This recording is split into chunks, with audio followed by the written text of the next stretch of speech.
everyone, my name is Divine, and today I'm going to be talking about why standardized tests are not an accurate measure of intelligence. I have a question for you. Have you ever taken a test and your results didn't show or reflect how smart you are? Well, I've been there too, so you're not alone. Standardized tests has long been seen as this ultimate goal for measuring intelligence. The ACTs, the SATs, these exams that determine what school you go to, that determine if you're going to pass a class or the next grade you get into. Standardized tests has become this massive milestones that determine what school you go to or how smart people think you are. But here's the thing, standardized tests do not accurately measure intelligence. They mainly focus on test taking skills, memorization, aptitude, rather than critical thinking, understanding, or creativity.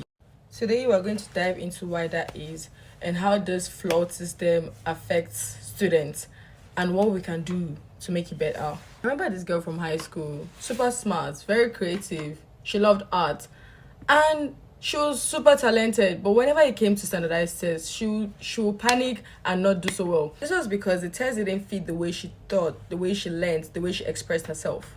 She's not alone, because a lot of us students feel this pressure to perform so well and do so good, and when we don't, makes us have this low self-esteem that maybe we're not good enough, like why is everyone else passing and we're not.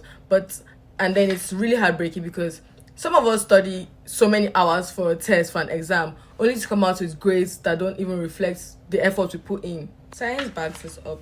According to research from Harvard and different think tanks, standardized tests only measure narrow range of skills, memorization, test-taking strategies, and speed. They don't account for creativity, leadership, emotional intelligence, critical thinking, or how well someone works with others. Not to mention, these tests mostly favor people from wealthier backgrounds who have access to tutors, prep courses, quiet study spaces. This all make a huge difference. Meanwhile, students from low-income families are often left to figure it out on their own, and that's just so unfair.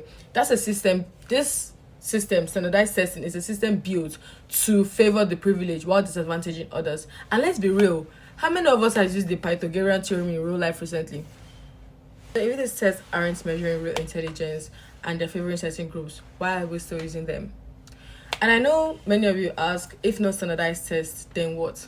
But I'm here today to tell you that there are better ways to measure intelligence and learning, one of which is project-based assessments, where students complete hands-on tasks that show what they have actually learned. It's not about bubbling in a Scranton, it's about building, analyzing, reflecting, and presenting. A method we can use, portfolios. This allows students to complete their work over time, essays, art, research, presentations, showing their growth and talent in different areas. It's a much fuller picture of who they are and what they can do. Finland, for example, has one of the best education systems in the world. You know what they don't rely on?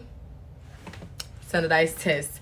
Instead, they use teacher assessments, student self-evaluations, and collaborative projects to gauge learning. And guess what?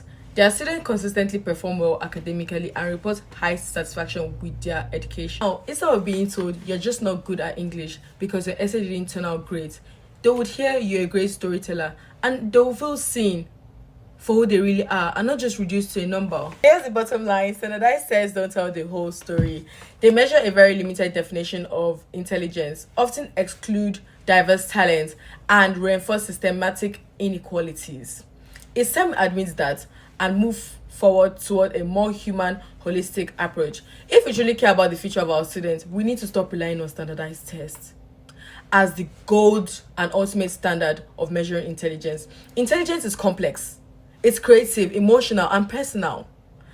Let's advocate for change in our schools, support policies that embrace multiple forms of evaluation, encourage students to shine in all ways they're gifted, because no one, I repeat, no one should be defined by a test score. Thank you for listening, and let's all believe in our unique kind of smarts. Thank you.